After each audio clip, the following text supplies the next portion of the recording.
Hello. So, you may have heard the term God roll before, and some of you would assume that it means the best roll, and that is somewhat true, but it's also a little misleading. Yes, a God roll is a perfect roll, but a perfect roll might not actually be a good roll, if that makes sense. Let's take Smite of Moraine from King's Fall, for example. Its perfect roll would probably be moving target and Eye of the Storm. You can argue some other perks, but for consistency reasons, let's just say Eye of the Storm. This is likely the God roll for this gun, but on an adaptive pulse, this roll isn't actually good. Something like moving target and Headseeker would be a lot better. So a God roll on a gun doesn't automatically make it a good gun. A God roll also isn't the same for everyone on every gun. Take Rose for example. Many people would argue that slide shot and opening shot is the best roll. Others would disagree and they would say slide shot and Eye of the Storm is the best, and some people might even take perpetual motion over slide shot. A God roll is very subjective. Next, a God roll on one weapon type might not be the same God roll on a different weapon type. The best example I can think of this is opening shot. On hand cannons, snipers and shotguns, opening shot is one of the best perks available, but on pulse rifles it's not. It's likely one of the worst picks on a pulse rifle. That's because opening shot only buffs the first shot that you shoot. It doesn't buff the first burst, it literally only does the first shot. So in that sense, it's almost useless. But on other weapon types, it's obviously insane, especially on the specials. Another thing to note, most people will get the two main perks that they want and call it a God roll, but then they would completely ignore the barrels and the mags and the masterwork. And even if they were bad or even half decent, they would still call it a God roll. And in my opinion, that is definitely not a God roll at all. Let's take multi-mag for example. You can get something like moving target and iron reach, but then you can also get stuff like chambered compensator, steady rounds, and a stability masterwork. That would leave you at 44 range when you could be getting 79 or even 84. So the barrels and the mags and the masterwork do actually matter in my opinion, but I know many of you already know that. And lastly, the God roll of a weapon will entirely depend on what you want the weapon for. So what I mean by that is a God roll for consistency when dueling one person, it will look something like moving target, Headseeker on a pulse. But if you want a God roll for kill chaining, you're far better off getting something like keep away and kill clip. It all entirely depends on what you want the gun for, and not all weapons have a set cut and dry God roll for everyone. Moving on, let's talk about how I personally figure out a God roll on a certain weapon. So I'm going to be going into a bit of depth with Rose from Compet, but after that I'm going to go through every single weapon type and tell you what I think a God roll would be. That would include the perks and the stats. But yeah, like I said, I'm going to go through Rose first as an example of what I think about when I actually do choose my God roll. So of course, Rose is a hand cannon, and the first thing to note about hand cannons is that 68 stability is the lowest you want your stability in order to have the reticle stay on your screen when you shoot. Now, this used to be the case. I'm not entirely sure now. You can see in these clips side by side that I've got one hand cannon with 67 stability. I've got another one with 68 and another one with 69. Now you can see I've shot them in slow motion against the same wall from the same point, and there isn't much difference at all. Now of course the weapon model and the recoil direction are huge factors here, but from what you can see the difference isn't too bad. So I think that whole thing about reaching 68 stability on a hand cannon, it's not that important these days. But of course you do want more stability for more flinch resistance. So when it comes to building into Rose, we don't want to sacrifice too much stability. I think it is just as important as range. Now depending on your playstyle, you might prefer slide shot over something else like perpetual motion, but for me personally it entirely depends on the hand cannon itself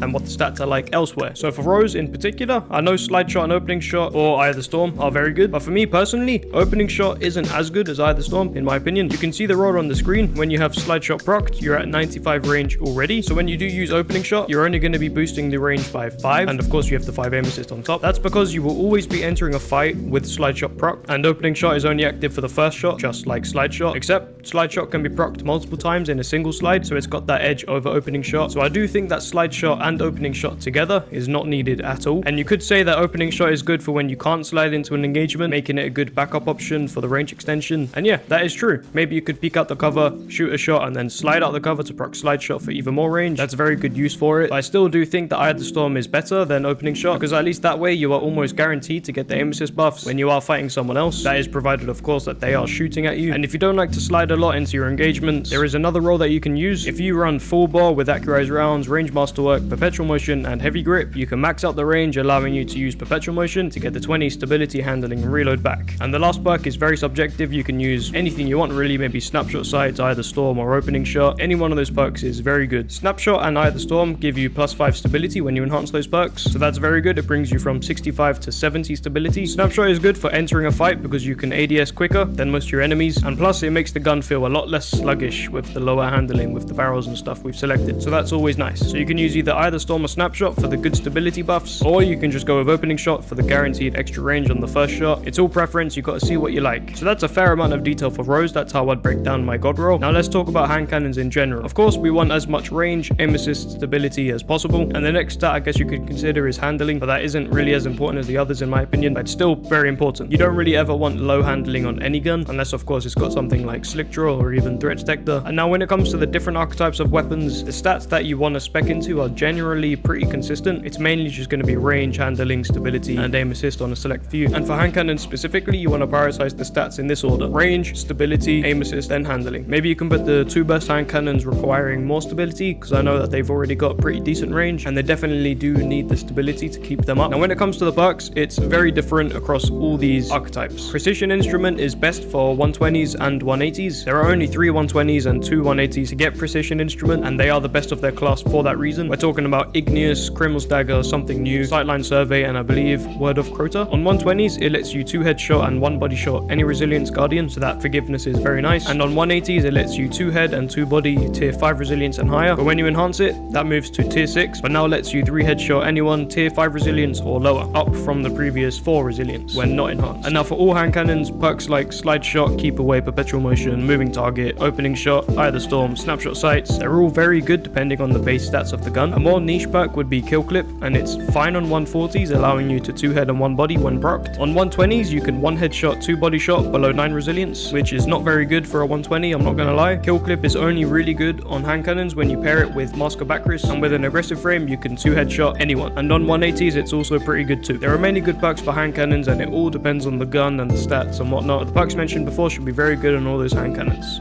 Now let's talk about pellet shotguns. This one is quite simple. You want as much range and handling as possible. Opening Shot used to be the best perk for range, but it's since caught a nerf, giving it only 50% of the benefits, but of course it's still a very good perk. Fragile Focus is another great perk for the 20 range. I would say Fragile Focus is better than Opening Shot, but Enhanced Opening Shot is better than Enhanced Fragile Focus. Even though the Fragile Focus gives you 5 more range, Opening Shot is more consistent, and I'd say it's definitely worth the 5 less range. And now for handling, we have many good perks. The best 2 perks I would say are Threat Detector and Slick Draw. Either are good. I prefer Slick Draw personally, because I don't really feel the downsides of the accuracy negatives, but only one good shotgun has that perk, and that is Compass Rose, which we won't be getting back for another year. Threat Detector is nice for the budget wall hacks, I guess you could say. I go into more detail on that in my Slug shotgun tier list, so you can check that out if you want. Quick Draw is a very good option, but I do think that Slick Draw is miles better, because you get the 100 handling at all times, compared to Quick Draw when you only get it when you swap to the gun. Snapshot is good too for the handling, but typically you'd rather use a gun which helps you ready the gun quicker rather than ADSing, so Snapshot's only really good when you pair with something like Threat Detector, Quick Draw, or Slick Draw. Perpetual Motion isn't too bad for the 20 handling, and those are essentially all the good handling perks I would consider. Stuff like Surplus, Steady Hands, or even Ensemble, they're not really bad, but they're just not consistent enough, or they require a kill to get it procced, and I don't vibe with that at all. Shotguns are very straightforward, you just want range and handling. Stability, reload speed, and even aim assist are just useless stats for me, except on slugs, it's a bit different. You're gonna want aim assist for them on top of the range and handling, so Opening Shot and Threat Detector is likely the best combo across all the slugs, and many slugs do get that combo, so definitely look out for it. Things like Hipfire Grip and Offhand Strike are very good for hipfire builds if you want to spec into a hipfire slug, and that can be nice too. I do go into more detail about slug shotguns in my slug shotgun tier list, so you can check that out if you want. Next, we're going to discuss pulse rifles. There are quite a few different frames of pulse, but they all tend to have the same ideal stats and perks, I guess you could say. The stats you want will be prioritized in this order: range, stability, handling, and aim assist. Some frames like the high impacts, the 2 bursts, and the 4 bursts will naturally have really high range and low handling. Other frames will have super high stability and handling but low range, like the lightweight frames. The rapid fire pulses have bad stats overall, whereas the adaptive frames have consistently mid stats across the board, so you're just going to need to spec to suit whatever the pulse needs most there. The perks you want to look out for would be Head Seeker, Keep Away, Moving Target, Zen Moment for some of you edgy people, Kill Clip, and a few more other perks, but they are super niche. Perks like Elemental Capacitor or even Desperado. Now Desperado is decent on a few frames of pulse, but in my experience, Kill Clip is just better most of the time. Elemental Capacitor is good when you have an Arc Super or even a Stasis Super. Some of you are going to say Void Super is good too for the 20 stability, but I don't think that's really worth it because Perpetual Motion does exist. Some pulses can't get Perpetual Motion as another choice, so Void can be a decent pick there, but the reason I say Arc is for the 50 handling. That is insane, and the Stasis is also very good because you do strafe extremely fast when you're ADSing, and of course the recoil direction can help on some pulses. Now the reason I say some pulses is because if you're not sure, they did revamp the recoil direction system quite a while back. I believe it was back in Season of the Deep. Any weapon released would have deterministic recoil, and in my opinion, pulse rifles got hit the hardest. Each pulse has a certain stat where the recoil is the most vertical, and it's not the same stat for each pulse. They all have an individual stat which is best for their recoil direction. An example of this is Elsie's rifle. This one is very good at 83 recoil direction, but on Blast Furnace, 83 sucks. 65 or 100 will be the best. So when you do get a pulse and you're really serious about using it, you really just have to try the recoil direction against the wall, try different combinations of counterbalance stock and your barrels to see which stat gives you the best, most vertical recoil. Every single weapon released before Season of the Deep is pretty simple. You want the recoil direction as high as you can and for it to be ending in the number 5. But the fact that it ends in number 5 is more important than it being high. So 70 would be worse than 65, for example, and even 75 would be better than 90 on the most pulses. But yeah, it's a pretty simple system back then. The newer one is much more complex. Next, we're going to discuss sniper rifles. This one too is pretty simple. Stats wise, you want as much handling, aim assist and range as possible. Stability is good too, but from my experience, 9 times out of 10, the anti-flinch from stability won't help you much to shoot through the flinch, especially because these days you're never going to catch a single Guardian by themselves shooting at you. You're always going to have like 14 other people shooting at you. Something to know about the range stat is that it doesn't boost the range that much in the game because obviously they are snipers, but it does give you some weird aim assist stuff. It pushes the aim assist distance so you can secure longer range kills easier. That's why you do want a decent amount of range on these snipers, and from my experience, snipers feel their best when they're above 70 range. So I'd say 70 range is the ideal range stat. You're not specking too much, but you're also not losing too much. For handling, you just want to get that as high as possible while still getting the good range, and aim assist, of course, you want as much as that as you can, just so you can get the easier one-hit kills. Perks wise, snapshot is still one of the best, if not it's probably the best sniper perk. Opening shot is also very good. Snapshot and opening shot did get nerfed on specials, but they're still very good. Another perk which I do actually think is better than opening shot for snipers is moving target. I think that's definitely worth a try if you do have it on a sniper. Perpetual motion isn't bad, it can work sometimes. Quick draw is also pretty good, and that's about all the good sniper perks that I can think of. I know some people like to do some niche plays with incandescent, and I think that it was Grenadier Jake who got that idea into people's heads, and that's a pretty cool idea. So if you like that, that's another option. Next, we're going to discuss auto rifles, and stats wise, from what I've seen on M&K, you don't really need much stability. I don't know how true that is on controller, but on M&K at least, you don't really need any stability. But for both input devices, you want range, handling, recoil direction, and then I'd put stability there, and then aim assist. Much like pulse rifles, recoil direction does matter here, but I'd say it's not as important as it is on pulses. Again, you just need to experiment by shooting a wall, trying the different recoil direction combos, see what you like best. Now, something great about auto rifles is that almost every single damage buff of any kind will help the auto rifles TTK, and in the cases where it doesn't, it still helps with forgiveness. That naturally just makes them feel very good, especially for kill chaining. So you're going to be looking at perks like kill clip, rampage, onslaught, golden tricorn, and for consistency, you have many good options as well. You have stuff like tap the trigger, dynamic sway reduction, zen moment, keep away, moving target, elemental capacitor, perpetual motion. There are so many good options for auto rifles. Now, if you're going to go for a kill chaining role, you're going to want one perk for consistency and another one for a damage boost. An example would be dynamic sway reduction and onslaught. If you want a straight dueling auto, I'd say 2 consistency perks is better. An example of that would be keep away and tap the trigger. Next, we're going to discuss SMGs. Now, I know there's going to be some slight disagreement here with the SMGs, so I'm just going to say it outright. On M&K, stability does not matter at all. Now, this used to be the general consensus across both mouse and keyboard and controller, but now Bungie has made stability more important on SMGs, and even still, my 13 stability multimac still remains as my favorite SMG in the game. I haven't used this gun on controller after they implemented the changes, so I can't really speak there, but on M&K at least, you don't need the stability at all. So now what do you want? You want range, and then handling, and then aim assist, and then reload speed, and then stability. For controller, if the stability does matter and you feel like you can't hit your shots without it, I would probably put it over handling, but range is still the most important thing for SMGs. Now for the perks, anything that boosts range will be great. We're talking about keep away, iron reach, fragile focus. Those are lovely, those are very good. Other perks for consistency, threat detector is a decent one, especially for the wall hacks, but it's not too good in general. Dynamic sway reduction is very good, tap the trigger is very good, moving target is insane, and kill chaining perks on these guns aren't terrible. Kill clip, onslaught, rampage, they're all fine. Killing wind is also another very good option to boost the range after a kill. All of these perks I just mentioned, I do think that they are worth a try. Now a typical god roll for these SMGs would be max range with a range boosting perk that doesn't require a kill, so keep away or iron reach for the multimac, or the hero's burden if you like that, and the other perk you can run can be a consistency or a kill chaining perk. My favorite from these two would probably be moving target and kill clip. Next, we're going to discuss sidearms, and they essentially have the same story as SMGs. Not much else can be said here except for the fact that stability is more important on the sidearms than it is on SMGs. Typically sidearms are more of a controller weapon type, so there's that to consider too, but perks wise they are essentially the exact same as SMGs. Moving on, we're going to cover fusion rifles. Fusions are pretty weird. Stats wise, you want range, charge time and handling, and that goes for all frames of fusions, but when it comes to stability, it's very different. On the high impact frames, stability is almost useless. On the precision frames, their base stability is already pretty high, so I wouldn't really bother speccing into it. On the adaptive frames, it's not bad to spec into, but it's not really required required. And on rapid fire frames, it's also not required, but you shouldn't really go too low. I know that's pretty vague, but it all depends on what the base stats are like on the gun, but you typically just want range and charge time on every single one of these fusions. Perks wise, there are a few good ones. Under pressure is great, kickstart is okay, tap the trigger is still decent despite the nerfs, keep away, fragile focus, they're both fine. Slick draw is surprisingly decent, high impact reserves is obviously insane. Controlled burst is also very nice for kill chaining. I'd say those are all the main perks that you want to be looking at. Now I will confess, I'm not much of a fusion rifle user. I've used a few in the past, but I'm not an expert by any means. All I can say is that range and charge time are the most important things when it comes to fusions, and the stability is still pretty manageable when it's low. Moving on, let's talk about scout rifles. In general, stats wise, you just want handling and range. A lot of these scouts lack handling, apart from the lightweight frames, so of course you want a good amount of handling, and range helps all the scouts extend the aim assist distance, and for some it actually does help the range, so that's nice. And of course you want aim assist on all these scouts. Moving on to the perks, they do vary between the frames. As far as consistency perks go, keep away, perpetual motion, rapid hit, moving target, they're all good choices on every single frame, so any of them will suffice. For the kill chaining or the damage boosters, we'll start with lightweights and rapid fire frames together. Precision instrument is good and it will increase your forgiveness on the lightweights, but it's also going to decrease the TTK on rapid fires, except only one rapid fire gets this, and that's going to be Fang of Air Ute from Pro to Zen. That's why it's probably the best rapid fire scout in the game. Kill clip is of course great, so those are all the perks for the rapid fire frames and the lightweight frames. Now for precision frame scouts, box breathing is obviously the best pick. This just allows you to 3-hit any resilience guardian. Precision instrument isn't bad, but it's not as good. Golden Tricon is good. Kill clip of course is insane. Next, on the high impact frame scouts, we have less options. To be honest, these scouts are very much better suited for consistency rather than kill chaining. Kill clip is likely the best pick here for these high impact frames for the kill chaining aspect, and even then it's not that great because it doesn't help the TTK at all, just the forgiveness. So to be honest, I would just go for 2 consistency perks. It'll make them feel that much better. And it's a very similar story for these aggressive frame scouts. There isn't much kill chaining potential here at all. Kill clip seems to be the best option here, with Golden Tricon being a very distant runner-up. A lot of people like to use high ground on that new Vex one, and that's cool, you know, it does the job. In my opinion, kill clip is just much better. I would still go for 2 consistency perks on these DMT-esque scout rifles, and I know they're supposed to be hipfire guns, but they're very bad at hip firing. Even when you do have stuff like hipfire grip and offhand strike, the hip firing aspect is just not very viable. If you want to hip fire, just use DMT. Now I feel like I've talked a bit too much on the scouts, so let's move on. Now I'm not going to sit here and act like I know much about the next few weapons because I don't use them very much at all. However, I do know a lot of people who use bows, and typically they like to spec into hip firing a lot. So hip fire grip and Archer's Gambit are great. Some bows get kill clip and that's nice, but it's not really a good option as they're only on lightweight frames, and that's not great at all. Stats wise, you want accuracy, draw time, and reload speed. You want the reload speed because that's actually your knocking speed, so that's essentially your TTK. I would prioritize draw speed over anything, and then maybe reload speed and then accuracy. Moving on, we have glaives. Now I literally don't know anything about glaives, but I'm sure there is an extensive PvP guide on YouTube, so I will check that out if you want. It wouldn't really be right for me to suggest anything about glaives because I don't think I've ever used glaives in PvP, so yeah, sorry about that. Now for grenade launchers, I've hardly used this kind of gun, mainly because I like to use actual weapons, but I do know that you're going to want blast radius and handling on these. From what I've seen, these are typically used for quick swaps, so auto-loading holster is obviously going to be a great pick. Quick draw is also lovely too. Slide shot is insane for a select few who like that playstyle, but that's all I can really say for grenade launchers. I know some people like to main it with those Rain of Fire boots. I just think with all the special ammo changes, they're probably the least viable they ever have been. Now for this little section, I'm going to be talking a little bit about heavies. Now it doesn't really matter what you run most of the time. If you have heavy, you're just going to kill anyone you see. So I'm just going to highlight a few of the best heavies to use. Machine guns are obviously the best for straight kills. Hammerhead in particular, it's the best pick here. Nothing else really competes. Anything with eager edge is very good, as you know you can use it without ammo for a little air dodge of sorts. And with ammo,